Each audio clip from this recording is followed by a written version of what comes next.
ತಗೊಂಡ್ ಇಲ್ಲಿ ಹಾಕಿದ್ರು, ನಾಶ ಆಗೋಯ್ತು. ಒಂದು ಚರಂಡಿ ಕ್ಲೀನ್ ಮಾಡಲ್ಲ, ರೊಚ್ಚು ವಾಸನೆ, ಗಬ್ಬು, ಹುಳ, ಸೊಳ್ಳೆ. ಆಮೇಲೆ ಪೇಪರ್ ಎತ್ತಲ್ಲ, ಕಸ ಬಿದ್ದಿರೋದು ಒಂದೊಂದು ಲೋಡ್ ಅಡ್ಡಲ್ಲಿ ಬಂದಿಬೇಕಷ್ಟೇ ಡೈರೆಕ್ಟ್ ಮಾಡಿದ್ರ. ಈ ಇಷ್ಟೆಲ್ಲ ಮಾಡಿರೋನು ಏನು ಮಾಡ್ಸಲ್ಲ ಇಲ್ಲಿ. ಎಲ್ಲ ಬಂದು ಪಂಚಾಯತಿಂದ ಇಲ್ಲಿ ಬಂದು ಕಿತ್ಕೊಂಡ್ ಬಂತು. ಇಷ್ಟಾಗಿದೆ.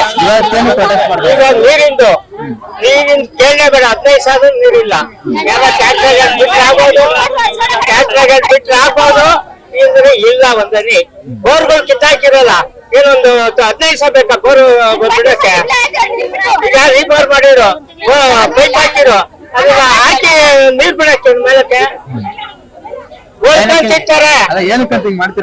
ಏನಂತ ನಮ್ಗೆ ನಾವು ನೋಡಿದ್ದೆ. ಜ್ಞಾನ ಬೇಡವಾ? ವಾಟರ್ ಮ್ಯಾನ್ ಕೇಳುವ ನೀವು? ವಾಟರ್ ಮ್ಯಾನ್ ಬೇಡ, ನಾನೇನ್ ಮಾಡಿರ್ತಾರೆ. ವಾಟರ್ ಮ್ಯಾನ್ ಲೆಕ್ಕ ಇಲ್ಲ.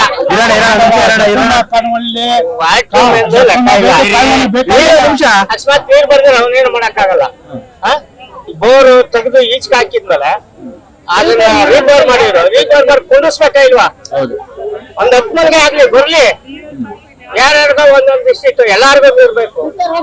ಈ ತರ ನಡೀತಾ ಇದೆ. ಚರಂಡಿ ಅಂತ ಹುಳ ಬಿಟ್ಟು ನೀವೇ ಬನ್ನಿ.